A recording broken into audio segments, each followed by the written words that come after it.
حضرت سیدنا عمر فاروق، سب بولیے رضی اللہ تعالی۔ حضرت عمر فاروق رضی اللہ تعالیٰ عنہ کا مبارک زمانہ ہے۔ حضرت عمر نے فوج بھیجی ایران کے حکمران کے ساتھ جہاد کرنے۔ ایران کے بادشاہ نے 2 عیسائی جاسوس بھیجے، کہنے لگا ذرا پتہ تو کرو مسلمانوں کا رات کا طریقہ کیا ہے، میں صف بندی کراتا ہوں۔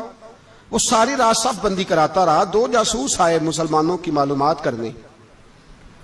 معلومات کر کے جب واپس گئے تو حضرت عمر فاروق رضی اللہ تعالیٰ عنہ کے سپاہیوں کو دیکھا، غور سے پلٹے تو بادشاہ کہنے لگا کیا حال دیکھ کے آئے ہو؟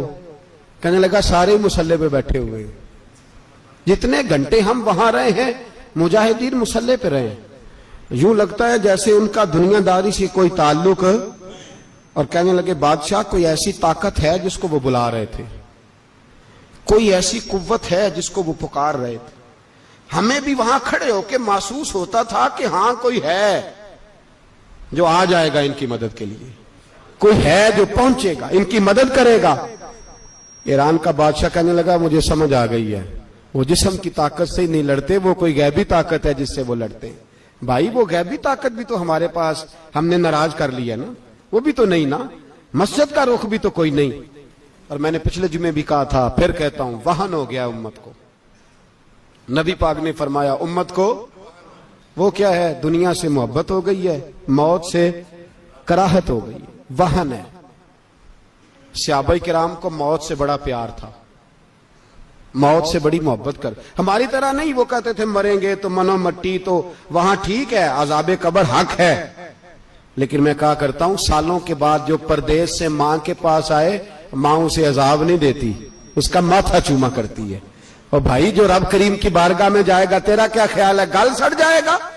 مدینے والے حبیب نے فرمایا قبر المومن روضۃ من ریاض الجنہ، فرمایا میرا مومن جب قبر میں جاتا ہے تو اللہ جنت کے سارے دروازے کھول لیتا ہے، وہ تو اللہ کی رحمت میں پہنچتا ہے۔ کون کہتا ہے مومن مر گئے، وہ تو قید سے چھوٹے اپنے گھر گئے۔ کون کہتا ہے قبر میں عذاب ہے تو صرف عذاب ہی ہے، ہاں مجرم کو سزا ملے گی، لیکن مومن ہمیشہ جہنم میں، وہ بالآخر جنت میں جائے گا، بالآخر جنت میں جائے گا۔ اور کسی درویش نے بات کی، وہ کر کے چلے گئے، بر کمال ہی کر گئے، کہنے لگے دوزخ میں تو کیا، میرا سایہ نہ جائے گا، کیونکہ رسول پاک سے دیکھا نہ جائے گا۔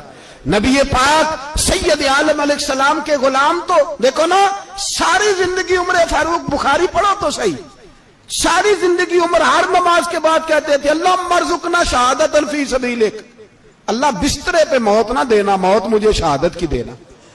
حضرت سیدنا مولا علی شیر خدا کرم اللہ تعالیٰ وجہ الکریم ساری زندگی کہتے رہے اللہ علی نے میدان میں عمر گزاری ہے، اسے شہادت کی موت عطا فرما۔ او بھائی یہ تو شہادتیں مانگنے والے۔ حضرت امام حسین میدان کربلا میں کھڑے تھے، شمر کہنے لگا حسین تیری چاروں جانب موت ہے، تو آپ فرمانے لگے تجھے ابھی ہمارا پتہ ہی نہیں، موت سے تو ہمارا پیار چلتا ہے۔ اور فرمایا یہ شہادت تو ہمارا پیچھا کرتی ہے، پہنچ جاتی ہے جہاں ہم ہوتے ہیں، موت سے ڈر آ رہا ہے۔ مسلمان کا مرنے کو دل نہیں کرتا، ورنہ وہ اتنی بڑی کوٹھی میں کون رہے گا؟ مرنے کو دل اس لیے نہیں کرتا کہ وہ جو 6 کروڑ 10 کروڑ ڈالر لوٹ کے رکھے، مر گئے تو کھائے گا کون؟ وہ فقیر فاقہ مست تھے، ان کا گھر ہی کوئی نہیں تھا، ان کے بینک بیلنس ہی کوئی نہیں تھے، وہ کہتے تھے گھر ہمارا ہے وہ جو ہمارے رب نے تیار کیا ہوا ہے، ہمارا بینک بیلنس ہے وہ جو ہمیں جنت میں جا کے ملے گا۔ ان کا تو یہ کھاتا ہی کوئی نہیں تھا، اس لیے وہ شہادت کی۔ حضرت عمر بن جموع رضی اللہ تعالیٰ عنہ میدان احد میں 4 بیٹے لے کے آئے۔ کتنے بیٹے؟ بول کے بتائے۔ 4 بیٹے لے کے عمر بن جموع آئے، اور خود ایک ٹانگ سے لنگڑے سے آپ ہیں، ٹانگ چھوٹی ہے، حضور کے سامنے کھڑے ہوئے کہا محبوبہ میرے 4 ہی تھے، میں 4 لے آیا ہوں، قبول کر لے۔ تو حضور نے فرمایا تو کیوں تلوار اوڑے آیا ہے، یہ تو نے کیوں گلے میں اسلحہ ڈالا ہوا ہے؟ کہا یا رسول اللہ میں نے بھی تو جانا ہے نا۔ تو حضور نے فرمایا 4 بیٹے جو ہیں۔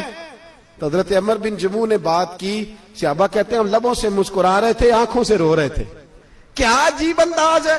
حضور نے فرمایا عمر 4 بیٹے جو آ گئے تو تو رہنے دے۔ تو حضرت عمر رو پڑے، کہنے لگے محبوبہ کیا لنگڑے جنت میں نہیں جائیں گے؟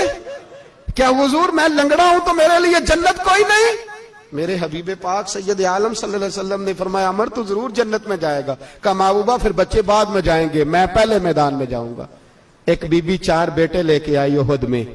کہا محبوبہ کل کمائی تھی میں لے آئی ہوں, میرے پاس کوئی اور شے ہوتی تو میں بچا کے نہ رکھتی. بیٹے دے کے نا حاضری لگوا کے تو واپس دروازے پہ لے گئی. تو حضرت سیدنا عبداللہ ابن عمر فرماتے ہیں بی بی بول رہی تھی تو میرا جذبہ جہاد بڑھ رہا تھا.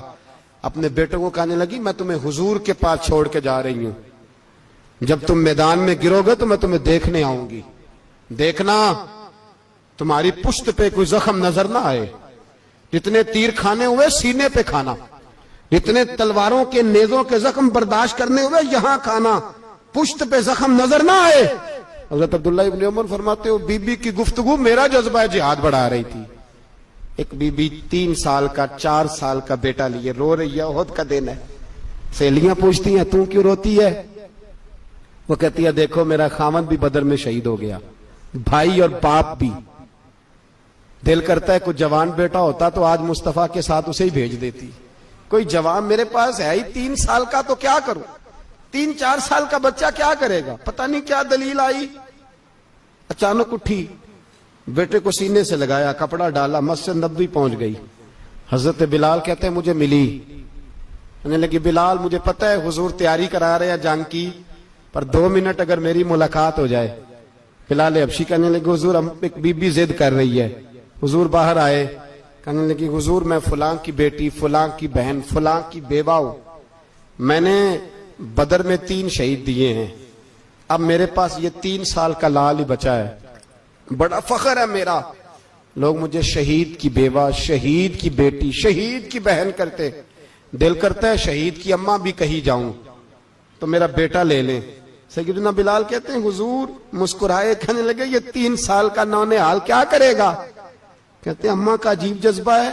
کہنے لگی محبوبہ سنا ہے اسلحہ بھی تھوڑا ہی ہے, ڈھالیں زیادہ کوئی نہیں, میرا بیٹا ساتھ رکھ لیں, جب آپ کی طرف کوئی تیر آیا نا تو میرا بیٹا ڈھال کے تو اس کو ڈھال بنا کے آگے کر دینا.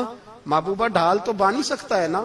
حضرت بلال فرماتے ہیں مصطفیٰ کریم نے فرمایا جا میں نے قبول کیا, قیامت کے دن بیٹا گھر لے جا, جب تیرا نام پکارا جائے گا تو شہید کی اماں کہہ کے پکارا جائے گا, جا تو گھر لے جا. کہتے ہیں چلتے چلتے ایک غریبنی اور آ گئی, اتنی سی اٹی بان کی, اتنی سی. بلال حضور سے ملاقات ہو جائے گی. نبی پاک آ گئے تو کہا محبوبہ یہ غلبہ اسلام میں میرا بھی حصہ ڈال لیں. حضور نے فرمایا یہ کیا ہے؟ کہنے لگے حضور خاوند فوت ہو گیا, اولاد اللہ نے بے نیازی سے دی نہیں, سویرے چرخہ کاٹ کے رزق حلال کھاتی ہوں, میرے پاس نا یہ اتنا سا بان ہے, ایک گھوڑے کی لگام بن جائے گی. محبوبہ حصہ تو ڈال جائے گا نا دین کے لیے, میری قبولیت ہو جائے گی. میرے حبیب نے ہاتھ اٹھائے اور دعا مانگی, کہے اللہ جتنا تو میدان کے مجاہدوں کو اجر عطا فرمائے اتنا اس غریبنی کو بھی عطا فرمانا, اتنا اسے بھی دینا. بھائی یہ جذبے تھے, یہ رنگ تھا امت مسلمہ کا, اس لیے کافر گھر میں بیٹھ کے کانپا کرتا تھا. اب اسے پتا ہے یہ اے سی والی کار سے نہیں نکل سکتے, اسے پتا ہے کہ ہم نے انہیں بوتل پہ لگا دیا ہے, اب یہ پیپسی مرینڈا اور یہ پی کے کھانے کے ساتھ تو یہ مست رہتے ہیں, اب یہ نہیں نکل سکتے گھر سے, ہم نے انہیں ان چیزوں پہ لگایا ہے جو ان کے وجود کو کھوکھلا کر رہی, اب کیسے میدان میں نکلیں گے؟ وہ اس لیے نہیں ڈرتا کہ وہ تیری آسائشوں, تیری زندگی میں آنے والی سہولتوں سے آشنا ہے. موت بستر پہ بھی آ جاتی ہے, لیکن جس کو میدان میں آتی ہے وہ ساری زندگی زندہ رہتا ہے, وہ ساری زندگی زندہ رہتا ہے. بھائی مرنا تو ہے, لیکن اگر زندگی دین کے کام آئے گی تو امر ہو جاؤ گے, بچ جاؤ گے.